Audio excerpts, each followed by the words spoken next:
It is not red versus blue. It is not Republican versus Democrat.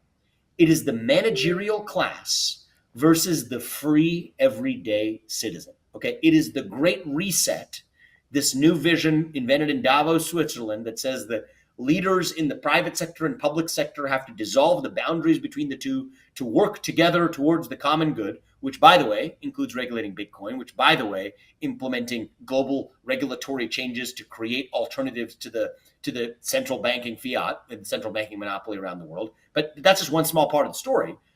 This sectors, the private sector leaders and public sector leaders dissolving boundaries to work together towards their monolithic vision of the common good. That is the Great Reset. Versus what I see on the other side, which is the great uprising of citizens in democracies around the world saying that, no, we don't want you working together with monarchical power telling us how we are supposed to live our lives.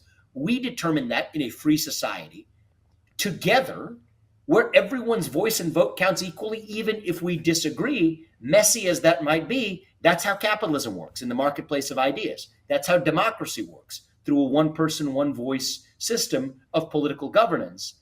And to me, that's the defining struggle of our time. Managerial class versus everyday citizen. The Great Reset versus the Great Uprising. And I will tell you, this is not a partisan issue. It is a transpartisan issue.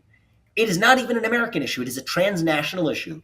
It is a transnational, transpartisan issue that echoes the war that was fought. It was a transnational battle in 1776 and 1789 between the American Revolution and the French Revolution, between the citizen and an old monarchy, is a different kind of struggle between the everyday citizen and a new type of monarchy that has emerged not only in the United States, but in Canada, in Western Europe, in Australia, in Western democracies as we know it.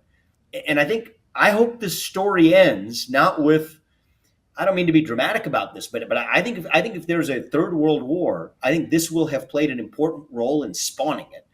I don't want to see this end with those forces coming to a collision course head, but rather to taking the energy of the Great Uprising and channeling it in a positive and constructive direction that creates real alternative institutions that respect the will of that everyday citizen. That's a big part of what led me to found Strive. And I hope that we are successful in doing it because the world needs it. And I hope other people step up to create similar institutions, challenging the existing incumbents with that vision in hand. Yeah, completely agree. There's no silver bullet, but one of the phrases we say often on this show is "fix the money, fix the world." Money is the base tool, tool of humanity, and if you fix that base, then you can go and find other bullets to begin pushing the tides back in our favor.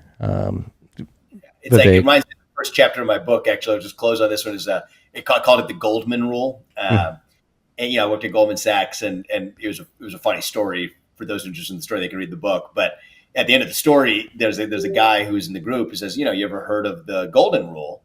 And both of us we were just talking about this before. Educated in Jesuit schools, I obviously know the Golden Rule. You treat other people like you want to be treated, right? And he says, no. The Golden Rule is he who has the gold makes the rules. I call that the Goldman Rule. And you know what?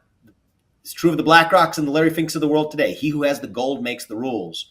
You go for the gold, you solve the problem. I think that you give that back to the people who actually own it. That's halfway towards a solution and a better place. So anyway, fix the money, fix the world. Yeah, I like that. Hey, do you still have your Bitcoin on an exchange? Don't hold your Bitcoin on an exchange. Take it into self-custody. If you're looking for an easy way to do that, we have the BitKey. BitKey is Bitcoin made easy to use and hard to lose. Take the first step, get your Bitcoin off the exchange. Check out the link in the show notes. That'll get you 20% off your BitKey, or use the code TFTC20 at checkout.